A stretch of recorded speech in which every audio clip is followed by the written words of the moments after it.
Audi A3, najnowszy iPhone czy bilety na Openera. Co je łączy? To, że są na liście marzeń przeciętnego polskiego nastolatka. Niestety, zazwyczaj kończy się to brutalną lekcją życia i zostajemy z jakimś telefonem Xiaomi, starą Corsą od rodziców i lokalnymi dożynkami. Bez względu na to, czy jesteś nastolatkiem fascynującym się Audi, czy poważnym dorosłym, któremu po prostu podoba się ten model, zostańcie z nami do końca, bo ja jestem Marcin Domagała, to jest Oto Moto TV, a w tym filmie dowiecie się wszystkiego, co powinniście wiedzieć przed zakupem używanego egzemplarza. Pamiętajcie, że wszystkie nasze testy, a także motoryzacyjne aktualności, porady i rankingi znajdziecie na Motopedii. motopedia.otomoto.pl. Codzienny portal motoryzacyjny. Biorąc pod uwagę, że ten samochód ma już 10 lat, a projekt nawet troszkę więcej, to trzeba przyznać, że wygląda nadzwyczaj świeżo i aktualnie. Koncern WAG już dawno odkrył albo przekalkulował, że wystarczy nie kombinować przesadnie, dać trochę ostrych krawędzi, które dodają dynamiki i gotowe. Z przodu znany już z poprzedniej generacji spory grill nazywany single frame. Lampy niewielkie z charakterystycznym podcięciem. Niemal wszędzie zauważymy sporo wyraźnych, prostych linii, np. na masce, na boku, a nawet lusterka są kanciaste. Z tyłu również przetłoczeniem. Na górze mały spoiler, lampy znacznie większe niż te z przodu, z lekkim podcięciem skomponowanym z klapą bagażnika, a na dole masywny zderzak i podwójna rura wydechowa. Lata produkcji to 2013-2020 z liftingiem w 2016 roku. W tej generacji dostępne są 4 wersje nadwozia i można to powiedzieć z pełnym przekonaniem, ponieważ poza sedanem i cabrio mamy jeszcze najpopularniejszą opcję, czyli hatchbacka 3- i 5-drzwiowego, które różnią się nie tylko liczbą drzwi, ale także długością. Ceny Audi trzymają wysoki poziom. Ta marka, choć wywołuje skrajnie różne emocje, kwalifikowana jest jako premium i ludzie są gotowi zapłacić więcej za taki prestiż. A trójka jest popularnym modelem, ale jeśli porównamy liczbę ogłoszeń np. Octavii, to zobaczymy, że jest jej aż 3 razy więcej, a Golfa i Focusa 2 razy więcej. Jeśli chcesz kupić A3 8V, to bez 35 000 nawet nie ma sensu rozpoczynać poszukiwań. Najdroższe sięgają nawet 150 000. Nie da się wskazać jakiegoś zakresu, w którym jest najwięcej egzemplarzy, bo praktycznie w każdym punkcie tego szerokiego przedziału cenowego jest duży wybór. Do tego mamy jeszcze wersję sportową RS3, która posiada osobny filtr na Otomoto. Tutaj ceny wahają się od 180 do 250 000 złotych. No i też usportowioną, ale nieco słabszą S3, także posiada własny filtr na Otomoto, której ceny wahają się od 80 do 190 000 złotych. Najlepiej, jak po prostu przejrzycie listę ogłoszeń samodzielnie. Linki są w opisie oraz w prawym górnym rogu. Wnętrze jest niezwykle minimalistyczne. Ja rozumiem, że miało być tutaj dynamicznie, sportowo, nowocześnie, ale nie wiem, czy nie przesadzili. Z drugiej strony, jeśli udało im się w sensowny sposób wszystkie funkcje tutaj zaszyć, no to brawa dla nich. A faktycznie nie jest źle. Mamy na przykład panel klimatyzacji, fizyczne pokrętła, fizyczne przyciski, jest wyświetlacz i ogólnie prezentuje się on ładnie, szczególnie w nocy. Do tego na górze ekran multimediów, który można też schować tym oto przyciskiem. No, zgrabne, fajne rozwiązanie, chociaż wygląda on jak trochę doczepiony na siłę. Raczej w większości samochodów jesteśmy przyzwyczajeni do tego, że jest on jakoś ładnie tutaj wkomponowany w deskę rozdzielczą. Ale tenże system obsługujemy poprzez MMI, które znamy dobrze z Audi. Jest to taki zestaw przycisków oraz pokręteł, dzięki któremu możemy właśnie poruszać się po różnych funkcjach. Podoba mi się to, bo mamy tutaj przycisk, który pozwala nam przejść do menu głównego, na którym zobaczymy radio, multimedia, nawigację, telefon czy informacje o samochodzie oraz ustawienia dźwięku. Jest przycisk wstecz, fajnie. No i 4 przyciski, które pozwalają nam na wybranie funkcji, które wyświetlają się w 4 narożnikach ekranu. Ogólnie całość jest logicznie poukładana i łatwa w obsłudze. No i duży plus za to, że mamy tutaj także pokrętło głośności, dzięki czemu nie trzeba ręki odrywać, żeby tutaj gdzieś kręcić, chociaż oczywiście możemy też głośność regulować w kierownicy. Jeśli chodzi o materiały, to mamy tutaj auto premium. Materiały są najwyższej jakości, są trwałe, są ładne i jakościowe. Tak powiedzieliby wszyscy fani tej marki. A jak jest naprawdę? No więc tak, tu jest ogólnie dosyć twardo. To nie jest taki totalnie twardy, tani plastik oczywiście, ale generalnie jak opierałem kolano w trakcie jazdy o tą część centralną, to jakieś trzeszczenie tutaj było słychać. Więc idealnie No nie jest. Ale jeśli chodzi o zużycie, no to mamy tutaj egzemplarz, który ma niecałe 160 000 kilometrów przebiegu i ogólnie trzyma się dobrze. Są jakieś tam zarysowania, ale to bardziej takie uszkodzenia mechaniczne. Tak poza tym nic nie jest tutaj przetarte czy jakoś nadzwyczaj zużyte. W tym momencie chciałbym Was uczulić na dwie sprawy. Po pierwsze, te czerwone dekory. Nie sugerujcie się tym zupełnie, no bo to jest indywidualna sprawa każdego egzemplarza. Tak jest w naszym, ale to nie znaczy, że w każdym tak będzie. Najczęściej pewnie będzie na czarno albo po prostu jakieś takie srebrne wstawki. No i druga rzecz to S-Line. Jak dobrze wiecie, w Polsce jest więcej S-Line'ów niż wyjechało z fabryki. Ale nie mówię tego tylko po to, żeby sobie tutaj tak żartować, bo to jest praktyczna porada przedzakupowa. Nie bierzcie S-Line'a jako główny argument zakupowy. Dlaczego? Ano dlatego, że wszystkie te emblematy, różne elementy wchodzące w skład pakietu wizualnego, czy to zewnętrznego, czy wewnętrznego S-Line można kupić. I nawet na Otomoto w kategorii części możecie znaleźć tego tysiące, tak żeby odmienić wizerunek swojego samochodu. Ja podciągnąłbym to bardziej pod kategorię tuning. Po prostu, jeśli kupujecie auto używane, to zwróćcie uwagę na to, czy ono Wam się podoba, czy ma te elementy, których oczekujecie. Nieważne, czy to jest zderzak, czy to jest dwustrefowa klima. I na bazie tego podejmujcie decyzję, a nie tylko na bazie tego, czy ten pakiet S-Line jest, czy go nie ma. A teraz już wracamy do omawiania naszego wnętrza. W tym miejscu mamy całą taką plejadę przycisków ładnie wkomponowanych w tym miejscu. W naszym egzemplarzu większość z nich jest zaślepiona, ale możemy na przykład tutaj wyłączyć system Start-Stop. W tym miejscu mamy gniazdo zapalniczki oraz taką malutką półeczkę, którą można na przykład wykorzystać do trzymania tutaj okularów, a to dlatego, że innego schowka na okulary tutaj nie ma. Nie ma też sensownej półeczki na telefon. Za to są dwa uchwyty na kubki. I teraz uwaga na sztes kubka, który jest zdany, można powiedzieć, wzorcowo. Uchwyty na kubki są głębokie, tutaj mają takie ruchome elementy i stabilnie trzymają nasz kubek testowy i myślę, że większość napojów tutaj dobrze utrzymają. Podłokietnik jest regulowany na długość oraz na wysokość. Wewnątrz ma mały schowek. Ten przed pasażerem też nie jest jakiś duży. Jest tutaj wykończony przyjemnym materiałem. No i znajdziemy tutaj także miejsce na płytę oraz karty SD. Kierownica jest ładna, trójramienna, sprawia takie wrażenie sportowej. Mamy tutaj przyciski do obsługi komputera pokładowego czy multimediów. Regulujemy oczywiście ją w dwóch płaszczyznach i to w szerokim zakresie. Bez problemu sobie dopasujemy do swoich wymiarów i pozycji. Mamy tutaj także dodatkową manetkę do obsługi tempomatu, która znajduje się z tyłu. Jeśli chodzi o miejsce, no to nie brakuje go w żadnym kierunku. Nad głową mam całkiem spory zapas, fotel oczywiście maksymalnie opuszczony. No i nawet w teście kapelusznika ten zapas występuje bardzo duży, więc wyższe osoby bez problemu znajdą tutaj miejsce. Fotele mają przyzwoite trzymanie boczne w naszym egzemplarzu, chociaż no mogłoby być lepsze, powiedzmy sobie szczerze. No i w naszym egzemplarzu regulacja fotela odbywa się całkowicie manualnie. I tak sobie tutaj spoglądam, że nie ma regulacji odcinka lędźwiowego. A to słabo. W aucie premium powinno być to w standardzie. Zegary. Te również są zrobione w takim sportowym stylu. Mamy tutaj czerwone wskazówki, taką charakterystyczną, dynamiczną czcionkę. Na środku jest kolorowy wyświetlacz komputera pokładowego, który obsługuje się bardzo przyjemnie, ponieważ poruszamy się po kilku takich zakładkach odpowiadających różnym funkcjom z systemu multimedialnego i wszystko jest tutaj bardzo przyjemne i łatwe w obsłudze.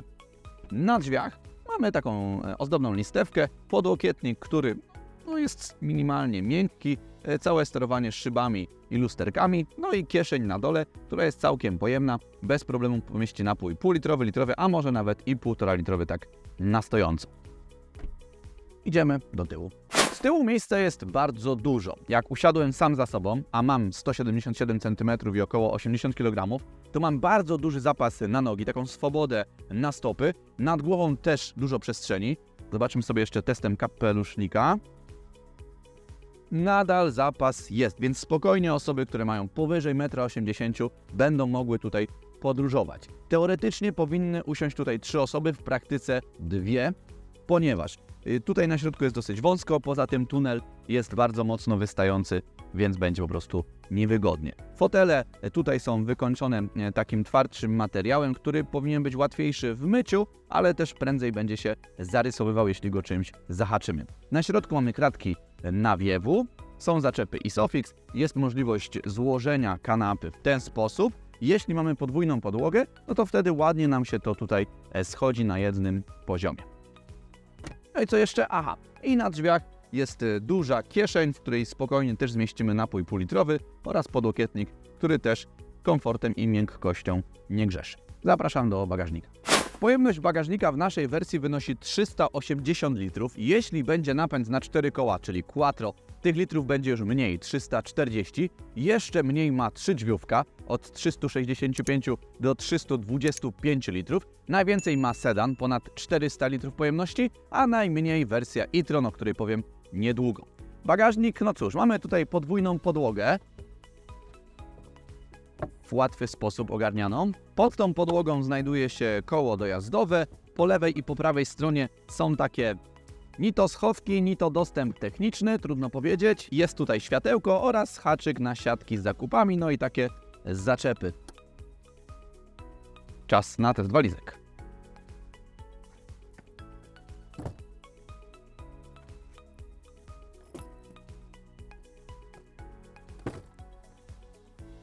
Trochę miejsca jeszcze zostało, no ale 4 walizek nie uda się wcisnąć. Ruszamy w drogę.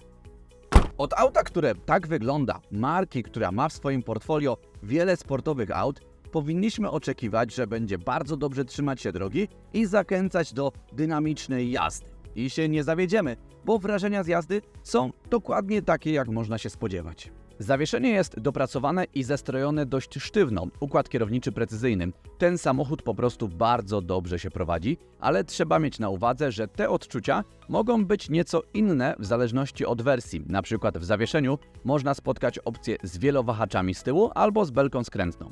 Do tego można spotkać egzemplarze z adaptacyjnym zawieszeniem z opcją zmiany jego charakterystyki. Zresztą układ kierowniczy też może być zwykły lub progresywny, ale nawet biorąc samochód bez tych wszystkich wodotrysków, większość kierowców powinna być zadowolona. Dzisiaj testuję egzemplarz z początku produkcji Boss 2013 roku ze sporym dieslem pod maską. 2.0 TDI generuje 150 koni mechanicznych i zapewnia bardzo dobre osiągi. 8,3 sekundy do setki i ponad 210 km na godzinę prędkości maksymalnej.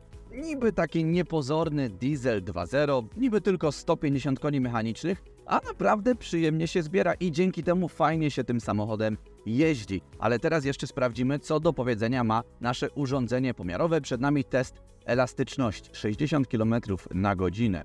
Jest trzeci bieg i gaz do dechy. Wynik bardzo przyzwoity, 3,5 sekundy, a ja od razu przechodzę do testu wygłuszenia wnętrza. Wrzucamy sobie optymalny bieg, decybelomierz w dłoni. Przy prędkości 90 km na godzinę mamy około 1500 obrotów na minutę, a decybelomierz wskazuje 60,3 dB. Pomiar z autostrady wyświetlamy Wam właśnie teraz na grafice, a pełną listę z wynikami naszego testu wygłuszenia możecie znaleźć na Motopedii. Link jest w opisie. Widoczność jest bardzo dobra w każdym kierunku, ale już chciałem zachwalać, że słupek C jest znacznie węższy niż w pokrewnym Golfie i to nieprawda. Z zewnątrz tak wygląda, ale wewnątrz już nie. Ale to i tak nie przeszkadza w manewrowaniu tym samochodem. W naszym egzemplarzu mamy tutaj wspomagacze, czyli czujniki parkowania, ale trzeba pamiętać, że nie wszystkie egzemplarze, większość, ale nie wszystkie będą posiadały właśnie takie wyposażenie. A3 oczywiście wystąpiło w teście NCAP. Wynik to 5 gwiazdek. Sedan powstał trochę z myślą o USA, więc sprawdziłem też i IHS. Tam również bardzo dobrze, ocena good, czyli najwyższa z dostępnych. Test spalania tradycyjnie przeprowadziliśmy na trasie, na autostradzie oraz w mieście. W katalogu ten silnik ma palić mniej niż 5 litrów w mieście. Mi aż tak dobrze nie poszło, ale nadal można powiedzieć, że jest to oszczędna jednostka. Gama silników jest tutaj bardzo szeroka, a do tego jeszcze wersje specjalne, ale najważniejsze jest to, że nie ma tutaj już tych nie do końca udanych silników TFSI z pierwszej serii, więc teoretycznie zakup benzyny jest już bezpieczny, z jednym wyjątkiem podwyższonego ryzyka, ale po kolei. Początkowo mniejsza jednostka miała pojemność 1.2 i moc 105 lub 110 koni mechanicznych. Później jednak pojawił się litrowy silnik z 3 cylindrami, czyli downsizing pełną parą. Generuje on 115 koni mechanicznych i ma osiągi nieco lepsze niż 1.2. Przyspiesza do setki w 9,9 sekundy i rozpędza się maksymalnie do 206 km na godzinę. Teraz złoty środek, jak dla mnie. 1.4 TFSI, później jeszcze dołączył 1.5. 4 cylindry w rzędzie i wiele wariantów mocy. 116, 122, 125, 140 i 150 koni mechanicznych, a 1.5 miał po prostu 150 koni. I taki 1.5 pozwala na przyspieszenie do setki w 8,2 sekundy, a maksymalnie może pojechać 220 km na godzinę. Jak do codziennej jazdy, to nic więcej nie trzeba. 1.8 TFSI ma moc 180 koni mechanicznych i rozpędza A3 do setki w 6,8 sekundy, niewiele szybciej, bo w 6,2 zrobi to 2.0 TFSI, który generuje 190 koni. Jeśli natomiast chcemy jeździć bardzo szybko i emocjonująco, to kłaniają się odmiany S3 i RS3. Klasa sama w sobie. Niewiele aut pozwala na taką jazdę. Mowa nie tylko o mocy, ale także o odpowiednim przystosowaniu hamulców, zawieszenia, napędu czy nawet wnętrza auta. Kosztowna rozrywka, ale uważam, że warta swojej ceny. Niedawno mieliśmy w redakcji nowe RS3 i muszę Wam powiedzieć, że żołądek klei się do kręgosłupa. S3 ma pod maską 2-litrówkę i generuje 300-310 koni mechanicznych, 4,7 sekundy do setki i 250 km na godzinę VMAX. RS3 to już klasa wyżej. 5-cylindrowa rzędowa 2,5-litrówka rozwija moc od 367 do 400 koni mechanicznych. Setka dla tej wersji to 4,1 sekundy i nadal VMAX 250, chociaż za dopłatą można było sobie pozwolić nawet na 280 km na godzinę. W tej generacji pojawiła się także odmiana e-tron, ale nie jako elektryk, a hybryda typu plug-in pod maską 1.4 TFSI oraz silnik elektryczny dość dużą jak na tamte czasy baterią o pojemności prawie 9 kWh. Moc systemowa to 204 konie. A wiecie co to za wersja G-tron? Taka na gaz ziemny, czyli CNG. Też 1.4 TFSI, tyle że z odpowiednią instalacją i dostrojeniem. Katalizator, głowica i tak dalej. Moc 110 koni mechanicznych. Diesle to dobrze znane i wielokrotnie przez nas omawiane TDI, więc nie będę się tutaj rozwodzić. Bardzo udane i dopracowane. W A3 jest 1.6, który oferuje 105, 110 i 116 koni mechanicznych oraz 2.0 o mocy 150 lub 184 koni. No i teraz porozmawiajmy o zmianie oznaczeń w Audi. Ja jeszcze tego nie zrozumiałem, ale wygląda to mniej więcej tak. 30 TFSI to litrówka, 35 TFSI to 1.5. Pod 40 TFSI kryje się 2.0, 40 e-tron akurat łatwe, bo to hybryda, natomiast wśród diesli mamy 30 TDI, czyli 1.6, 35 TDI to 2.0 o mocy 150 koni, a 40 TDI to też 2.0, ale już o mocy 184 koni mechanicznych. Im wyższa liczba, tym wyższa moc. Niby proste, ale czy jakaś głębsza logika się za tym kryje? Nie wiem. Zapraszam do sekcji komentarzy. Silniki benzynowe mogły mieć system COD, co jest skrótem od kwiecistej nazwy na odłączanie cylindrów podczas małego obciążenia Cylinder on Demand, czyli to co w VW nazywa się ACT. Jeśli chodzi o trwałość i bezawaryjność diesli, to jak już mówiłem, udane i dopracowane. 200 000 km przebiegu i więcej zbliżać nas będą nieuchronnie do końca turbosprężarki i koła dwumasowego. Naturalna sprawa w sumie. Układ wtryskowy jest trwały, chociaż w 1.6 dość szybko zdarzały się problemy z wtryskami. Na szczęście dostępność do części oraz ich ceny są już na akceptowalnym poziomie. DPF nie sprawia większych problemów niż standardowe. Wszystko zależy od użytkowania. Miasto w końcu go zapcha, więc jeśli TDI, to regularne odwiedzanie autostrady mile widziane. Benzyny są już poprawione, nie ma tutaj problemów znanych z wczesnych TSI czy TFSI. W generacji 8V najbardziej ryzykowny jest 1.8, któremu najbliżej konstrukcyjnie właśnie do tych wczesnych, nieudanych konstrukcji waga. Ale z drugiej strony był on też tutaj dość krótko oferowany. Poza tym zdarzają się problemy z elektryką. Zawieszające się multimedia to pół biedy, gorzej jak wysuwanie ekranu zawiedzie. Zdarzają się też awarie oświetlenia LED, wtedy nie będzie tak łatwo jak z wymianą zwykłej żarówki. Audi już 10 lat temu oferowało sporo systemów wspomagających, łącznie z radarem antykolizyjnym czy asystentem pasa ruchu. Takie systemy mogą wymagać kalibracji, a z pozoru niegroźna stłuczka może okazać się przez to niezwykle droga w naprawie. Pod względem części zamiennych na naszą korzyść działa bliskie pokrewieństwo Skody Octavii czy Golfa. Dzięki temu podaż części używanych czy zamienników jest znacznie większa. No i zdecydowana większość mechaników będzie wiedziała, jak się za ten samochód zabrać. Spójrzmy jeszcze na koszty eksploatacji. Pierwsza tabelka to koszty przeglądu zerowego, który warto zrobić po zakupie auta używanego, a druga to koszty poważniejszych napraw mechanicznych i blacharskich. Odwiedźcie Otomoto części, jeśli szukacie właśnie części czy akcesoriów. Link jest w prawym górnym rogu oraz w opisie. Jeśli chciałbyś nam udostępnić swój samochód do testu, napisz na adres youtube@otomoto.pl, a przed nami krótkie podsumowanie. Co nam się spodobało w Audi A3 8V? Szeroka gama silnikowa, od 105 do 400 koni mechanicznych, każdy znajdzie coś dla siebie i co najważniejsze, większość jednostek jest godna polecenia pod względem bezawaryjności. Do tego prowadzi się dobrze, zachęca do takiej dynamicznej jazdy i pozwala się tą jazdą cieszyć oraz wygląda świeżo i atrakcyjnie. A co może wkurzać w tym modelu? To, że na rynku wtórnym coraz trudniej o zadbane egzemplarze bez modyfikacji, które bywają mniej lub bardziej udane. Trzeba być uważnym podczas poszukiwań. No i cena jest dość wysoka jak na auto kompaktowe. Jeśli chcemy, żeby spłynął na nas prestiż marki Audi, to musimy za to zapłacić. Na koniec dziękuję Wam za oglądanie. Pamiętajcie, że wszystkie nasze testy z dodatkowym opisem, a także różne ciekawe rankingi, aktualności motoryzacyjne czy porady znajdziecie na Motopedii. Link jest w opisie oraz w prawym górnym rogu. Trzymajcie się cieplutko, napiszcie jakiś komentarz, zostawcie łapkę w górę, subskrybujcie ten kanał. No i do zobaczenia. Hej! Zazwyczaj te marzenia kończą się brutalną lekcją życia i... Kurwa no... Co je łączy? To, że są na liście marzeń przeciętnego polskiego nastolata. S-Line. Kurwa. I ludzie będą komentować, jaki prestiż, kurwa, a inni, czemu się śmiejesz z prestiżu?